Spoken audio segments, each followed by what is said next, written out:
महाभारत का बड़ा ही अद्भुत प्रसंग है। और जब महाभारत का युद्ध होना था ना, तो ठाकुर जी द्वारका में अपने आसन पर लेटे हुए थे। उसी समय दुर्योधन ने मन में विचार किया, क्यों ना अब द्वारकाधीश से कुछ सहायता लेनी चाहिए। इसलिए दुर्योधन ने द्वारका के लिए प्रस्थान किया।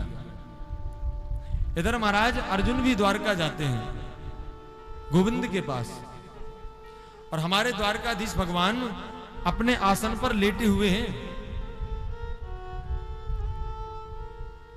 दुर्योधन गया और ठाकुर जी के चेहरे के पास, मस्तक के पास जाकर के बैठ गया। अर्जुन गए, अर्जुन भगवान कन्हैया के द्वारकाधीश के चरणों में जाकर के बैठ गए। और भगवान ने पूछा कैसे आना हुआ। दुर्योधन ने सब कुछ भगवान द्वारकाधीश को बताया, और भगवान ने दुर्योधन से कहा कि भैया, युद्ध तुम्हारे और पांडवों के बीच में होना है, और सहायता लेने के लिए तुम दोनों ही आए हो। इसलिए हम हाथ जोड़ के निवेदन करते हैं कि एक तो हमारे पास अक्षौणी सेना है, और दूसरा आपके सामने एक कन्हैया लेटा है। अब आप जिसको चाहते हो तो ले लो, और एक शर्त और है। दुर्योधन से भगवान कह रहे हैं, मैं युद्ध में चलूंगा, तुम्हारे साथ में रहूंगा, लेकिन पूरे महाभारत के युद्ध में मैं अस्त्र शस्त्र धारण नहीं करूंगा, उठाऊंगा नहीं, और अकेला ही रहूंगा। और दूसरी तरफ हमारी अक्षौणी सेना रहेगी। अब आपको जो चाहिए सो आप ले लो। दुर्योधन मन में सोचता है कि कन्हैया को ले भी लेंगे तो ये तो ना ही अस्त्र उठाएंगे, ना युद्ध लड़ेंगे, फिर इनका हमको करना ही क्या है। इसलिए दुर्योधन अपना दिमाग लगाता है और अक्षौणी सेना मांग लेता है। अब भगवान ने अर्जुन की तरफ देखा, अर्जुन से कहा कि अर्जुन, अब तो तुम युद्ध हार जाओगे। अर्जुन बोले, क्यों कन्हैया?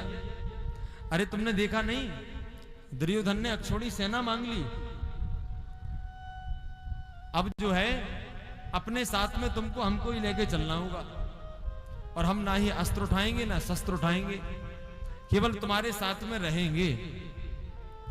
दुर्योधन मन में सोचता है, अच्छा रहा, हमको अक्षौणी सेना मिल गई, अर्जुन को भगवान मिल गए, अब तो युद्ध हम आराम से जीत ही जाएंगे।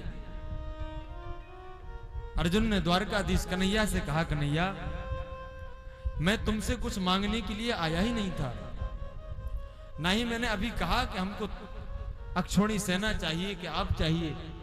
केवल हमारा तो एक ही भाव था कि हे कन्हैया, हम पर, हमारे भाइयों पर आप कृपा बनाए रखना।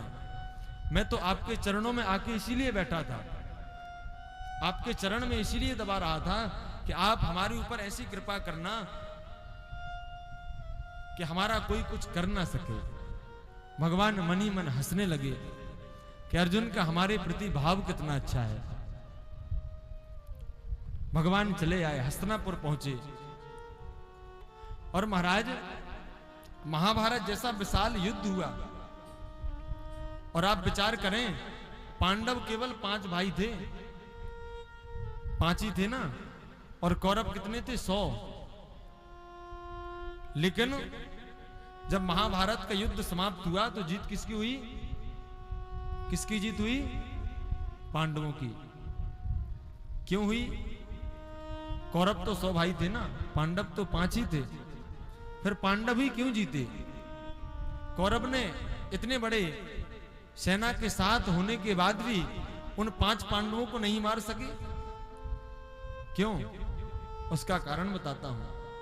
उसका कारण है क्योंकि पांडवों के साथ धर्म था, पांडवों के साथ सत्य का बल था, पांडवों के साथ हमारे गोविंद थे, और गोविंद तो होते ही वहां हैं जहां सत्य होता है। क्योंकि कल बताया था कि भगवान सत्य के स्वरूप हैं। जहां असत्य होता है, जो असत्यता का साथ लेता है, जो अधर्म करता है, ठाकुर जी उसका साथ नहीं देते।